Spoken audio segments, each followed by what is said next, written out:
Shalom, selamat datang kembali di channel kita. Minggu ini kita masih akan mendalami tema besar kita, iman dan janji Tuhan. Mungkin ada di antara kita yang memasuki tahun baru ini, tahun 2026, tapi hati rasanya masih membawa beban dan luka dari tahun-tahun sebelumnya. Kegagalan, kehilangan orang yang kita sayangi, atau mungkin doa-doa yang terasa belum juga terjawab.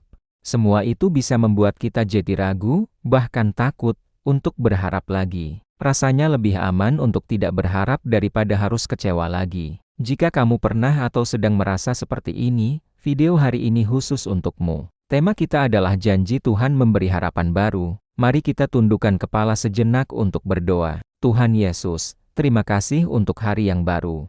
Saat ini kami datang kepadamu dengan segala isi hati kami. Pulihkan kembali harapan kami yang mungkin sudah mulai pudar. Ajari kami untuk melepaskan kekecewaan masa lalu dan percaya sepenuhnya pada rancangan-Mu yang indah bagi hidup kami. Dalam nama Tuhan Yesus kami berdoa. Amin. Dasar perenungan kita hari ini terambil dari kitab Yeremia pasal 29 ayat 11, salah satu ayat yang paling sering kita dengar. Firman Tuhan berbunyi, "Sebab aku ini mengetahui rancangan-rancangan apa yang ada padaku mengenai kamu, demikianlah firman Tuhan, yaitu rancangan damai sejahtera dan bukan rancangan kecelakaan, untuk memberikan kepadamu hari depan yang penuh harapan." Untuk memahami ayat ini lebih dalam, kita perlu tahu konteksnya. Ayat ini tidak disampaikan dalam situasi yang ideal. Tuhan menyampaikannya kepada bangsa Israel yang sedang berada dalam masa pembuangan di Babel. Mereka kehilangan tanah air, kehilangan kebebasan, dan hidup di negeri asing.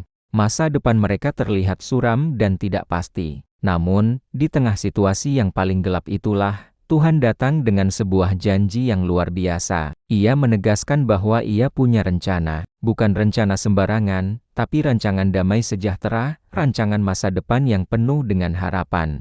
Ini mengajarkan kita sebuah makna teologis yang sangat penting. Harapan kita sebagai orang Kristen itu tidak bersumber dari keadaan di sekitar kita. Harapan kita tidak bergantung pada kondisi ekonomi yang stabil, relasi yang selalu mulus, atau semua rencana kita berjalan lancar. Bukan, sumber harapan sejati kita adalah karakter Allah sendiri. Allah yang berdaulat, yang memegang kendali atas segala sesuatu, dan Allah yang penuh kasih, yang menginginkan yang terbaik untuk anak-anak-Nya. Janjinya tidak goyah oleh keadaan kita. Sekarang, mari kita bawa ke masa kini, ke tahun ke-2026.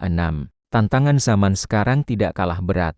Ketidakpastian ekonomi, perubahan karier yang cepat, hubungan yang rumit, dan kekhawatiran tentang masa depan, semua ini bisa dengan mudah merampas harapan kita. Sangat mudah untuk melihat berita buruk atau pengalaman pribadi yang mengecewakan, lalu menyimpulkan bahwa masa depan kita juga akan sama suramnya. Tapi firman Tuhan hari ini menantang kita untuk mengubah cara pandang. Aplikasi praktisnya adalah, jangan menilai masa depanmu hanya berdasarkan pengalaman pahit di masa lalumu. Kegagalanmu di masa lalu tidak mendefinisikan masa depanmu di dalam Tuhan. Doa yang belum terjawab kemarin bukan berarti Tuhan tidak mendengar atau tidak peduli. Dia sedang bekerja di balik layar, mempersiapkan sesuatu yang jauh lebih baik dari yang bisa kita bayangkan. Bagaimana cara mengimplementasikannya dalam hidup sehari-hari? Coba mulai dengan sesuatu yang sederhana. Setiap pagi, sebelum memulai aktivitasmu, ambil waktu sejenak dan ucapkan doa sederhana ini dengan iman.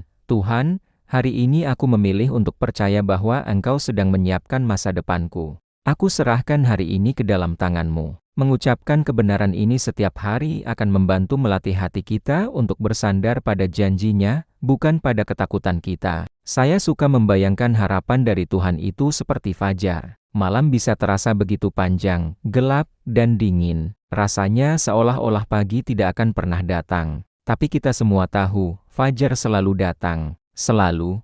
Tepat pada waktunya, cahaya matahari akan menembus kegelapan dan membawa kehangatan serta hari yang baru. Begitulah cara kerja harapan Tuhan dalam hidup kita. Mungkin saat ini kamu sedang berada di malam yang panjang, tapi percayalah, fajar dari Tuhan sedang dalam perjalanan dan akan tiba tepat waktu. Jadi, sebagai kesimpulan, apapun yang sedang kamu hadapi hari ini, ingatlah ini, Tuhan belum selesai dengan hidupmu. Ceritamu belum berakhir. Selama Tuhan masih memberimu napas kehidupan hari ini, Itu adalah bukti bahwa Ia masih punya rencana yang indah untukmu. Jangan menyerah, jangan berhenti berharap. Sebagai kata motivasi penutup, jika Tuhan masih memberi hari ini, berarti Ia masih punya rencana. Pegang itu erat-erat. Mari kita akhiri dalam doa berkat. Kiranya Tuhan, sumber segala pengharapan, memenuhi hatimu dengan sukacita dan damai sejahtera yang baru di dalam iman, supaya oleh kekuatan Roh Kudus, kamu berkelimpahan dalam pengharapan. Dalam nama Tuhan Yesus. Amin. Terima kasih sudah menonton sampai akhir. Jika kamu merasa dikuatkan oleh video ini, jangan lupa untuk klik like, bagikan ke teman-teman atau keluarga yang mungkin membutuhkannya, dan subscribe channel ini agar kita bisa terus bertumbuh bersama dalam iman. Sampai jumpa di video selanjutnya. Tuhan memberkati.